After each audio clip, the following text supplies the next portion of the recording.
सत्संग क्या है, इसी को जानने के लिए नारद जी बोले भैया हम बद्रीनाथ आ गए हैं।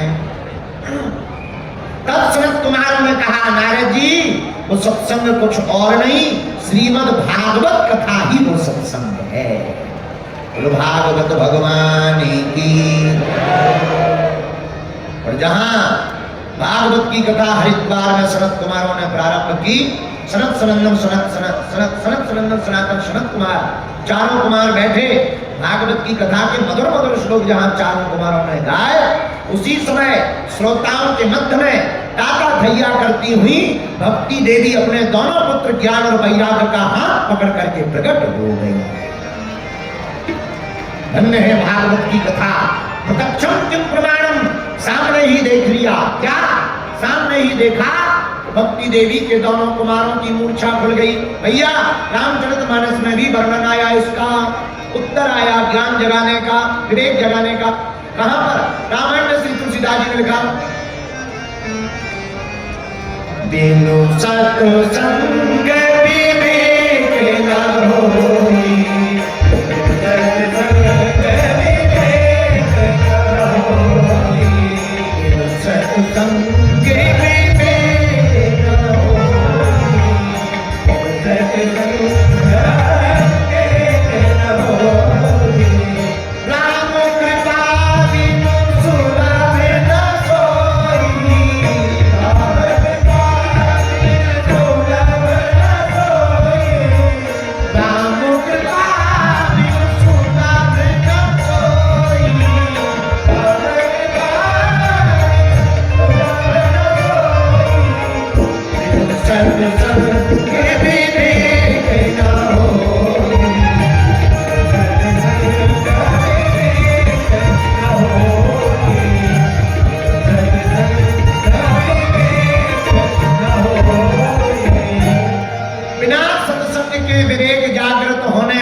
सत्संग सुनना ही पड़ेगा।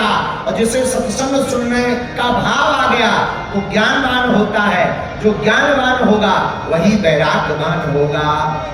हमारे प्रिय दार्शनिक हैं, हम उनको बहुत पढ़ते। वो अपनी पुस्तक में लिख रहा था एक जगह, अपने शिष्यों से वार्तालाप कहते हुए कह रहा था कि हमने सब कुछ देख लिया। प्रहलाद से कहता है हमने सब जान लिया, वह कहता है हमने सब समझ लिया। तो किसी ने पूछा क्या जाना, क्या देखा, क्या समझा? मुस्कुराते हुए बोला सब बकवास है। यही जाना, यही समझा, यही पाया। बोले क्या? बोले सब बकवास है। और सच भी यही है, जिसे जो चीज प्राप्त नहीं होती है वो भले ही 2 कौड़ी की हो, उसकी कीमत करोड़ों की समझता है। और जो करोड़ों की चीज उसे प्राप्त हो उसकी कीमत 2 कौड़ी की समझता है।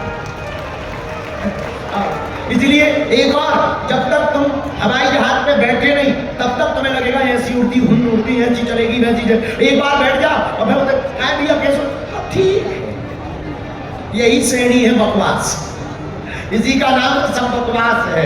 तो जब तक प्राप्त नहीं हुई तब तक ललक है, और प्राप्त होते ही सब बकवास नजर आता है। इसलिए मेरे पागलों, उसे जान लेना ज्ञान है, और जान करके उसका अनुभव करके छोड़ देना ही वैराग्य है। का नाम वैराग्य। वैराग्य क्या? इसी का नाम वैराग्य, मतलब उससे कोई राग ही नहीं, सो वैराग्य। लेकिन एक और, अब तुम गरीब को प्रवचन सुनाओ, पैसा बेकार है, माया में नहीं पढ़ना चाहिए। अरे महाराज तुम अपने प्रवचन बंद करो, इन्हें तो माया दो। भाई जिसने पैसा देखा नहीं उसे भले ही कितनी प्रवचन सुनाओ, उसे तो प्रवचन भी व्यर्थ लगेंगे। कब तक? जब तक उसने पैसा को जान नहीं लिया।